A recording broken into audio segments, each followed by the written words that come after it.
In today's video, here is a nice number theory problem that was just reviewed. Find all p, b, e as a natural number satisfy this following equation. We get p to the b plus number 8 equals e cubed. Okay. In fact, this is very interesting and nice problem. As you may, some of you like the calculus and others like the number theory. But from time to time, I'm going to try to do some calculus, okay, and geometry as well. Let me know in the comment section below. Now let's get started with this one now. So in order to find the solution of this equation, we are checking p equals 2 and add primes in the prime numbers, okay. Now let's start with the even prime. So for p equals 2, the equation is going to be changed the nature of the parity. So the parity is going to be, it's not like when you have add prime, okay. So we get here 2 to the b plus number 8, which equals a cubed. Here is the thing here.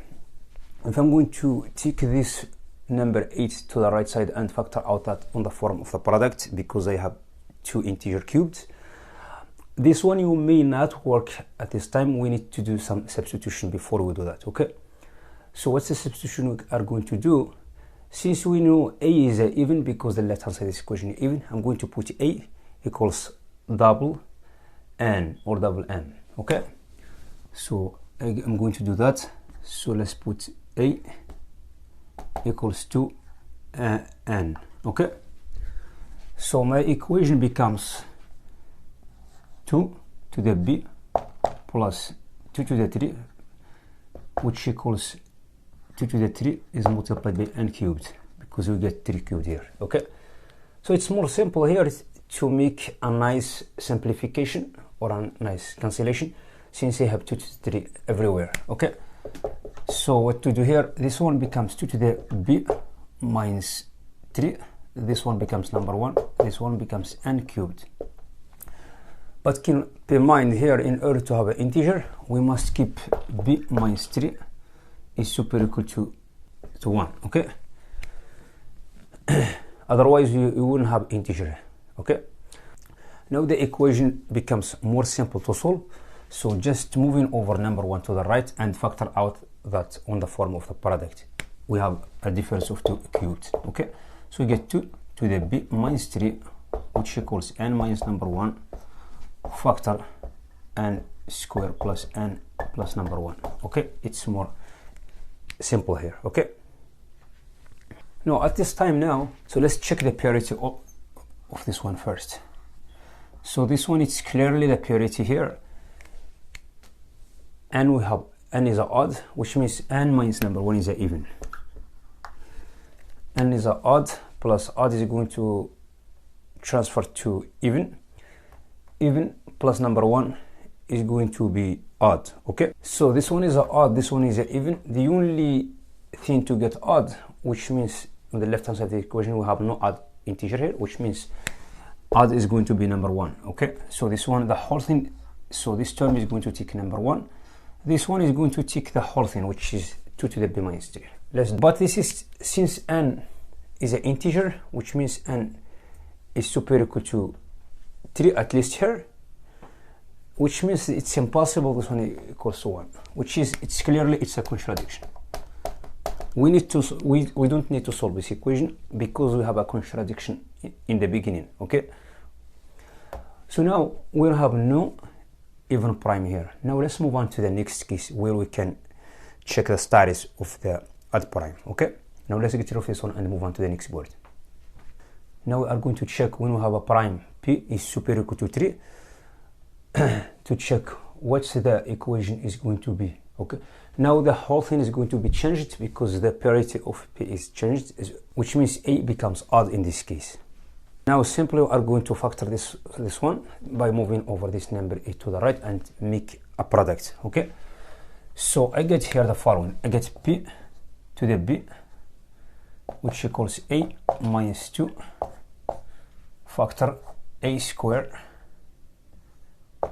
plus 2a plus number 4 You might say how to get this one. It's more simple. We don't need to go through the details, because as you move in over 8 to the right and you have a difference of 2 cubes, and then you factor out this one, you get to this product. Okay, now since we have p as an odd prime, which means each of the term of this product is a power of p, because this one is a prime. Okay, so now I'm going to write this one on this form. So I get p to the I, which equals a minus 2. So the second equation, we get p to the j, which equals a squared plus double a plus number 4. Okay, here is a nice thing you can observe in the first equation. So we know for a super equal to 1, p divides a minus 2.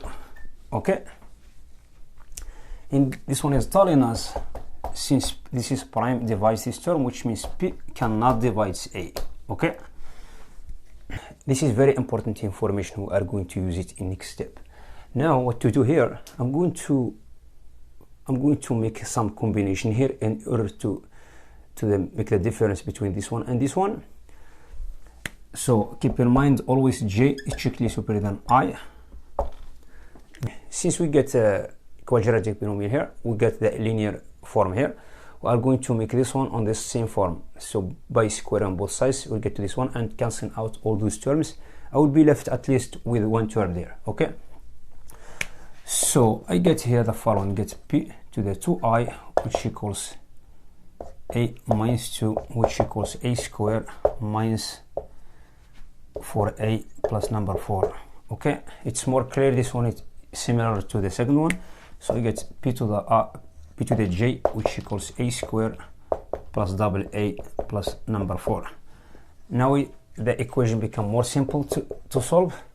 So by putting this one minus this one, because this one is bigger than this one, then I will have a difference here. So I get p to the j minus p to the 2i. Okay, now taking this difference, I'm going to factor out this one, p to the 2i as a common factor. So I will have p to the j minus 2i minus number 1, which equals this difference. This difference, as you subtracting this one from this one, so I get a squared cancelled out, I get number 4 cancelled out, so we'll have 2a minus 4a, which is 6a. Okay, 6a is going to be written on the form of 2 is multiplied by 3 is multiplied by a. Here is a thing. There is a very important thing here. As we said before, if I is super equal to 1, which means you will have a prime here as a common multiplier here. Okay, so what does mean? That means 3 can divide this p, or a can divide this p. Okay, if you keep I is super equal to 1. Okay, but 2 cannot divide p because p is a odd prime. Okay, but remember here, a cannot divide p based on the previous information that we have extracted before from the previous equation, which means the only thing to get, which means we have no other option except 3 divides p. But here is another problem with number 3 here, because let's suppose 3 divides p to the 2i. We know since p is a prime, which means is definitely p to the I, p to the 2i equals number 3. But this is impossible because p to the I is the same as p I squared, which equals 3. This is it's a contradiction, because you get a perfect square here, but this one is not a perfect square. It's impossible, which means 3 cannot divide p and e cannot divide e. What does mean? P is not going to be available here. Okay, so the only thing to cancel out p out of here, we need to give I equals 0. If you give I equals 0, which means you will have no prime here as a divisor here. Okay, so which means this one is going to be tick number 1. The other part of this product is going to tick the whole thing, because this one is even, is going to tick the whole number. I know A is an odd. Okay, so inside of this one, I will have two odd integer associated with one even integer, which is number 2. So what does mean here? So I got I equals 0 implies p to the j, because I is already 0 here, minus number 1, which equals 2 is multiplied by 3 is multiplied by A. Okay, we are going to solve. Now we are going to find A. How are we going to find A? We are going to use the first equation, because this one is already number 1, because we get I equals 0, which means pi to the I becomes number 1. Let's solve this equation here. So I get A equals 3. So A equals 3, I'm going to replace it here. So I get here 2 is multiplied by 3 is multiplied by 3, which is 18. So implies equivalent p to the j, which equals 18 plus number 1, which is 19. We found 1 prime, so definitely j must be equals 1. Okay, thus p equals 19. Now let's take this information, the value of A and P, and insert it back into this equation to find B. So it's more simple here. We got 19 to the B plus number 8. A, it was number 3 cubed, which is 27. Equivalent 19 to the B, which equals 27 minus 8, which is 19. This one is telling us B is going to take number 1. Okay, so we found one solution here, which is P equals 19 and B is going to take number 1 and A equals number 3. Okay, now we have done with this problem. Don't forget to support the channel. Thank you for watching. I will see you next video. Bye.